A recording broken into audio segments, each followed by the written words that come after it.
When it comes to comedies on TV, I really don't hear a lot of debate. There's basically unanimous consensus that Hacks is the best comedy on TV right now. The third season just ended, so today on the podcast, why is Hacks one of the most talked about shows on TV?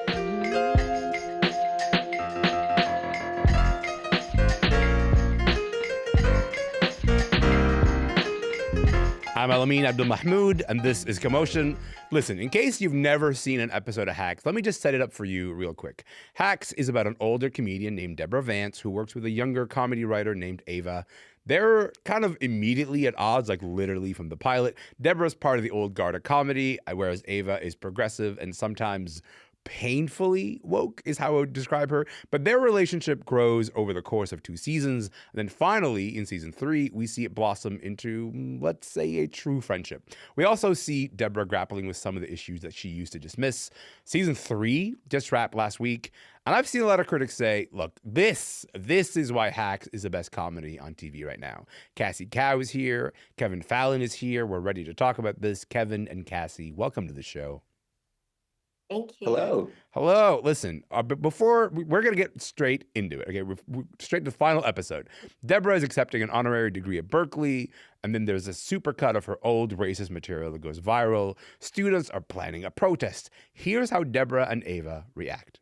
People are too easily offended now. If you don't like a joke, don't laugh! Why come after me? Hey, this is not a value judgment on your entire being. Oh, really? They're just upset about some mistakes you made. Jokes I made. Jokes that everybody was doing at the time. Yes, and the jokes were hurtful and shitty. Both things can be true. You get to be rich and famous for making jokes, and people are allowed to have their reactions to them. Why don't you just apologize? No. Never apologize for a joke. Besides, if I apologize, it'll just add fuel to the fire. Deborah, I can't be woke. I'm exhausted! I can't be woke, I'm exhausted is a perfect line. Cassie, okay, where does that take you? You listen to that response. I mean, I'm exhausted is what makes the show relatable. You know?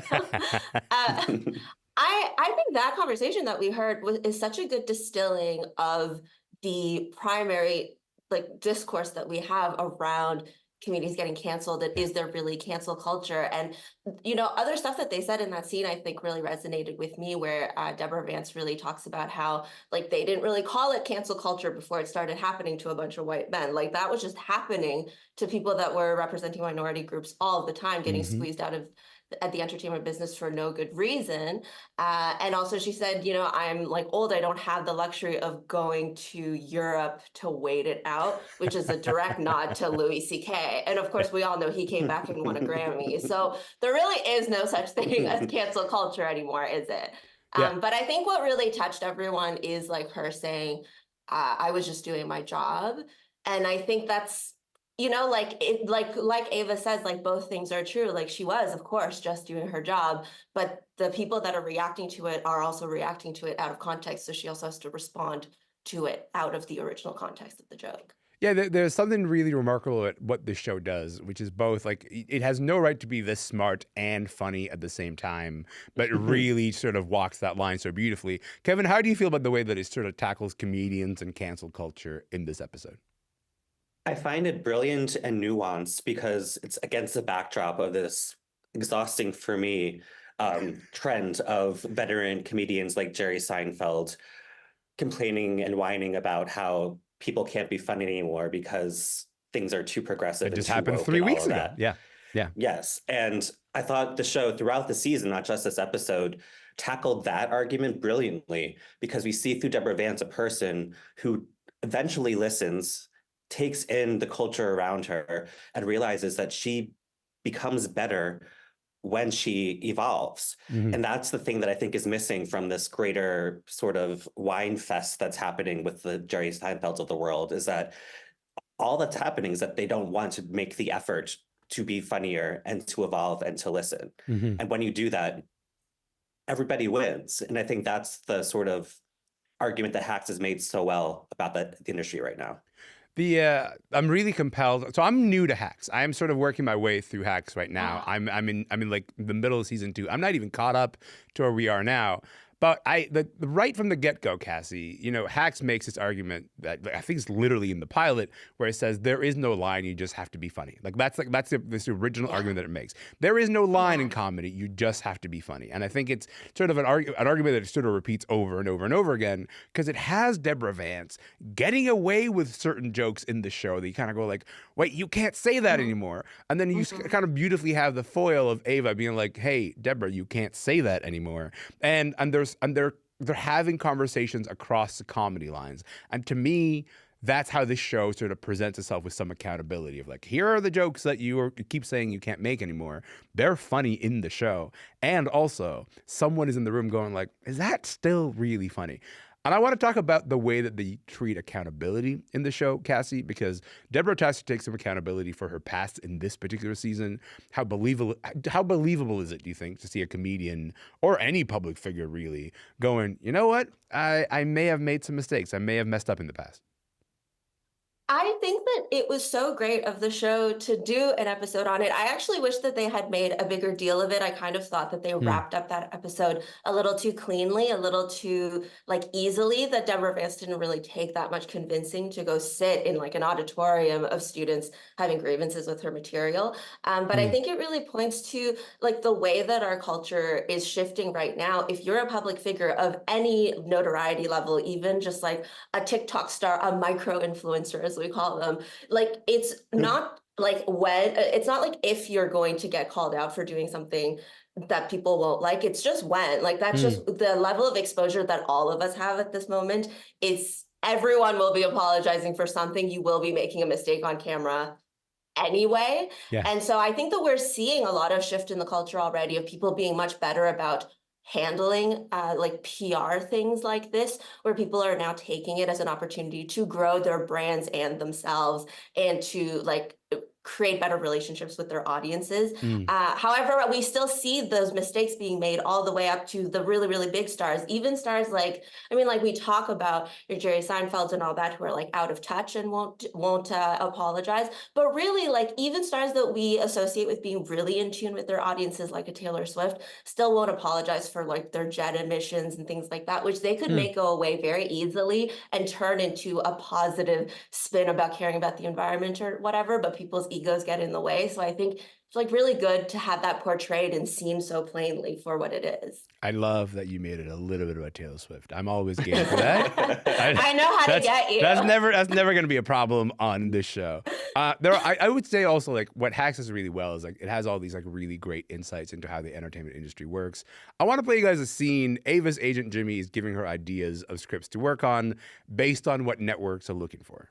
So they've done some market research, and they found that Gen Z thinks the animated spoon from Beauty and the Beast is hot and apparently can get it. So they want something that focuses on his love life, like a spin-off, focusing on the animated spoon's love life. Love life.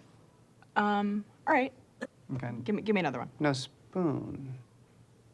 Okay. Oh, I got it. I found it. This one is good for you. They're doing a bisexual Gumby. He bends both ways. You're bisexual. Yeah, so that might be perfect for you. The working title, Gumby. Okay, you know what? I think I'm just gonna try to write an idea of my own. Original is really harder to sell. Honestly, nobody wants it. Oh, Gumby. Cassie, let me ask you, how accurate is this scene, do you think? Like, how hard is it right now to sell an original idea that isn't a Gumby, but bi? That scene I think is like the best written scene in the whole season. It's so like heart crushingly accurate. I think I will say I can only really speak from this like about this as an artist. I've never been an executive having to be like, we only want to make shows about like Beanie Babies, you know?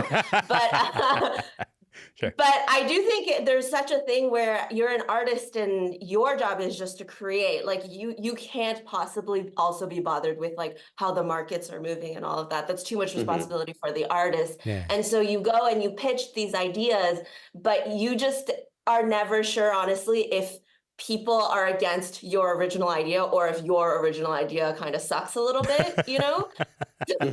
So I think that is a fine line to walk. And I think executives having no like real concept of supporting just creative new ideas that haven't been done before. Yeah. They are a lot more watching out for the bottom line of like, does it look like something else that has already worked? Yeah. But of course, we all know in the creative industries, the things that work tend to not look like anything else that have already worked. Of course. So we're just like constantly in a battle. But yeah, if I came up with a good Barbie script, you know, I could really make it. You really could have a future in this industry.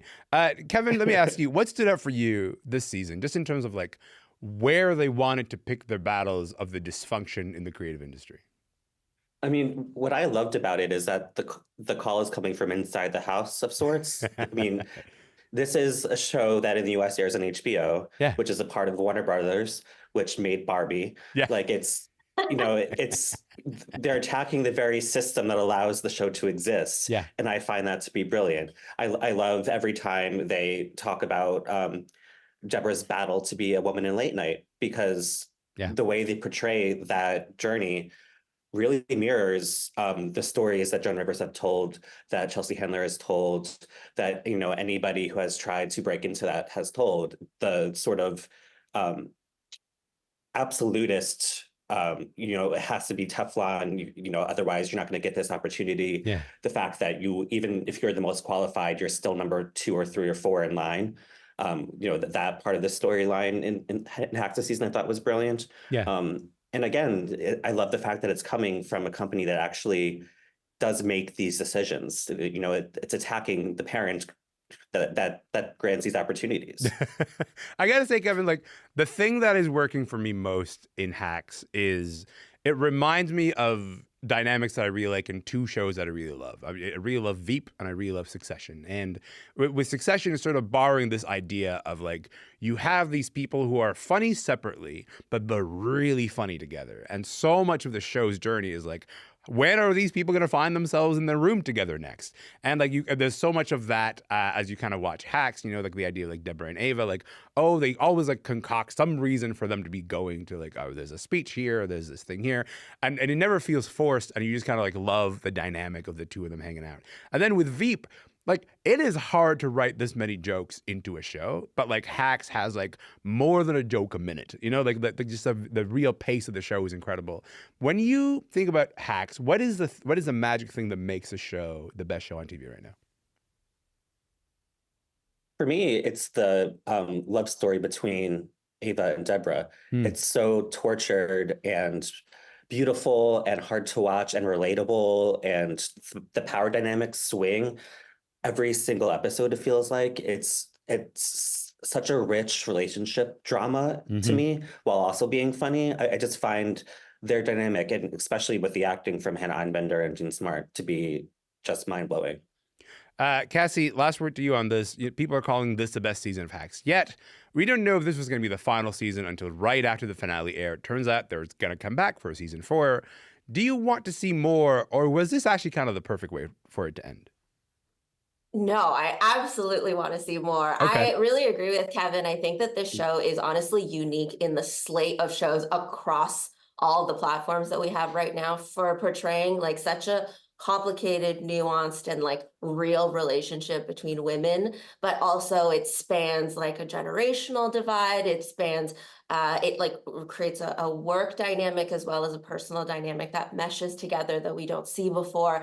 And I think it's like a uniquely female relationship that we see that doesn't have to do with romance. These women aren't like obsessed with finding a man or like whatever. They don't have their lives centered around that. They're just really trying to live their own lives, not defined by anybody else. And I think that that's just so delightful to watch. And I love that it evolves so beautifully season to season and builds on the relationship that we have seen them really like struggle for. And right now, so few shows actually make it even past the 3rd season. So many shows get canceled after 1 or 2. We don't really do the like thing where we get to syndication anymore. So I think there's so many interesting things that can be done as the show goes longer that a lot of other shows don't even have the opportunity to work on. Well, Hacks, I wasn't familiar with your game. Jean Smart, I wasn't familiar with your game. I'm ready. I'm on board. Oh. I know, Kevin. I know it's sacrilege. I'm going to make it all the way through. I will text you the minute that I get to season 3. But for now, I got to leave it there.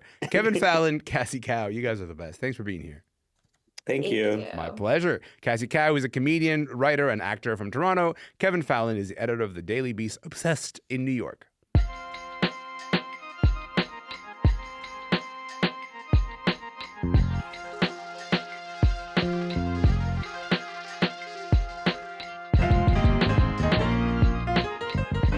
I'm Alamin Abdul-Mahmoud, and this is Commotion.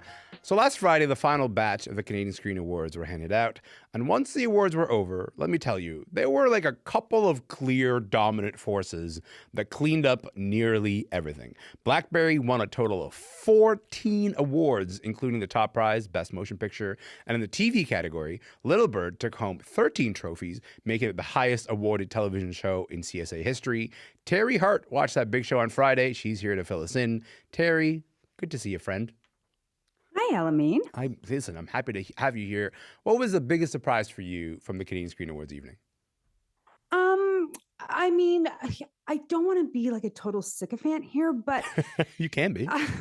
it was good. Like, it was really good. And it highlighted movies and TV shows that we are making in this country that are just excellent. I mean, if you really wrap your head around how great Blackberry is, the storytelling in Little Bird that breaks your heart and confronts our history in a way that is more compelling than I've seen on screen before.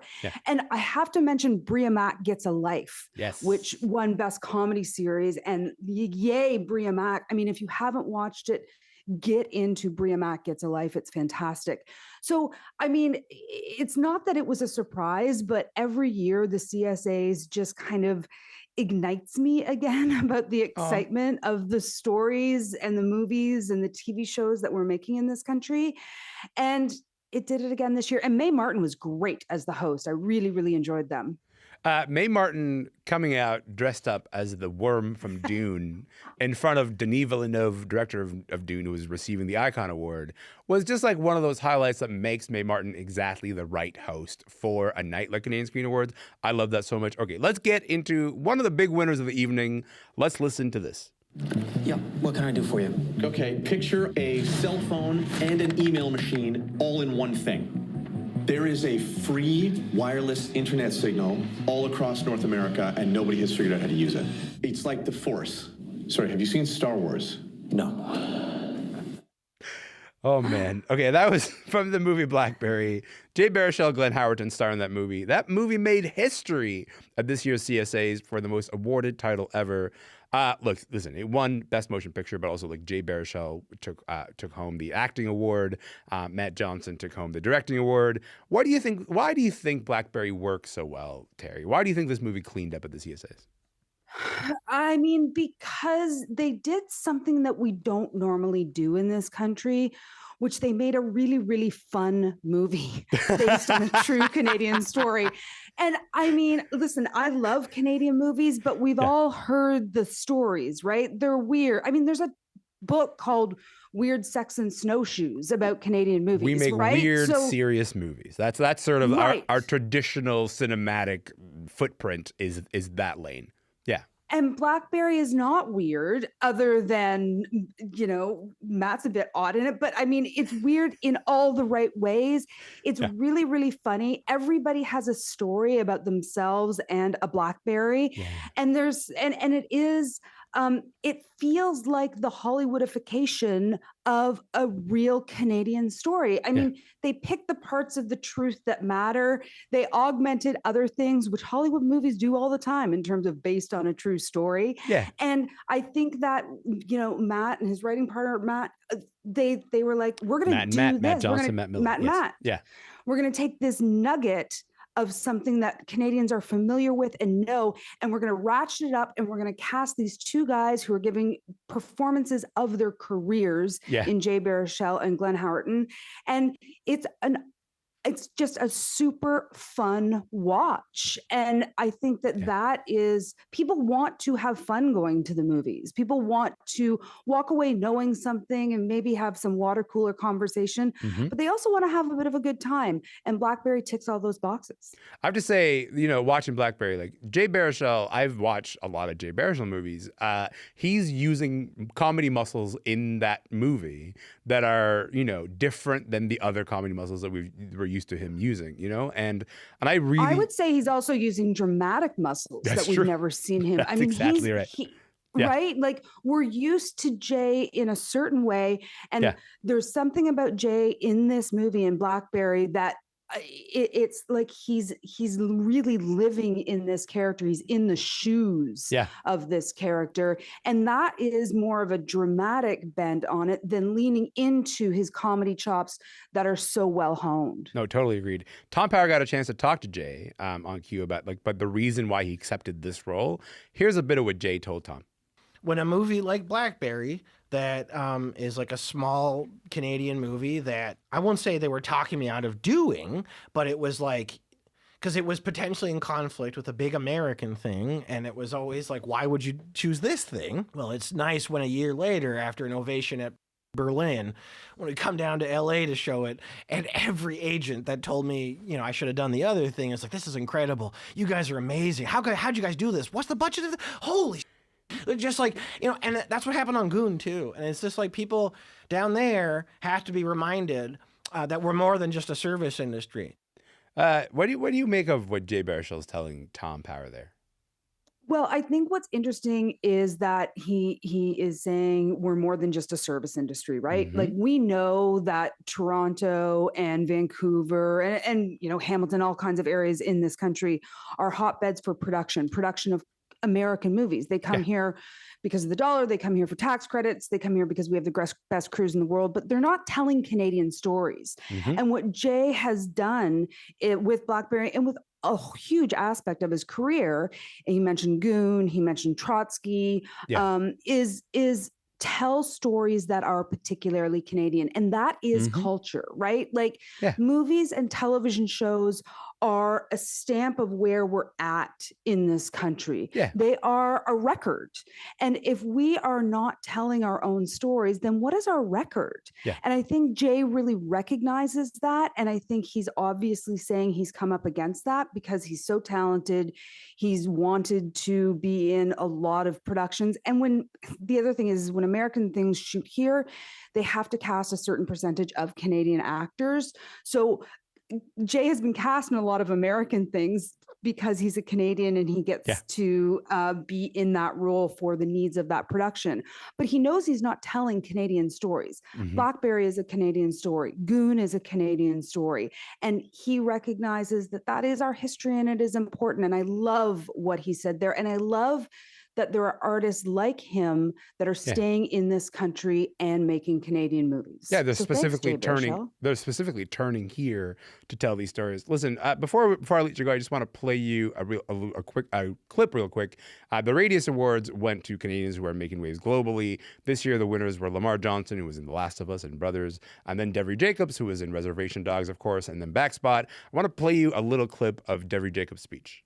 I remember feeling like this industry was so overwhelming. I knew next to no one, and I was very often one of the few, if not only, Indigenous artists in any given room. I felt it was like an impenetrable space that I could never break into. But now, over a decade later, I can't believe that I'm accepting a Radius Award. I really usually default to downplaying any successes that I have, but in this case, I want to say that I'm proud of myself for how far I've come since I was first in this room, when I was an inspiring actor and res kid straight from Kahnawake. Teri, you got maybe like 30 seconds here. What are you thinking after hearing Devery's speech there? Go. Just keep going. Her and Lamar. I mean, seeing what both of them have done starting out in this country and then getting recognition in shows like Reservation Dogs, like Echo. For Lamar, you mentioned The Last of Us, but with his performance in Brother last year, which was last year's big Canadian Screen Award winner, these are two Canadians that we are going to see so much more of in the future. And we're going to see them, I hope, across the board in American content and also in Canadian content, which Backspot is. And I believe it's in theaters now, so you can go and see it. It's really worth your time. Backspot is an incredible movie, just came out in theaters just last Friday, directed by D.W. Watterson. Just an incredible film. Teri Hart, we got to leave it there, but thank you so much for your time, friend. I appreciate you being here. Thank you. Thanks, Elamine. Of course. Teri Hart is an entertainment reporter and a producer. And also, if we can brag a little bit, she's also like a former Canadian Screen Award nominee. That's a thing that should be mentioned everywhere we go. By the way, Devery Jacobs is going to be on Q with Tom Power. That's going to look out for that. That's coming up this Wednesday. In the meantime, my name is Elamine Abdul Mahmoud. This show is called Commotion. And hey, we'll see you tomorrow.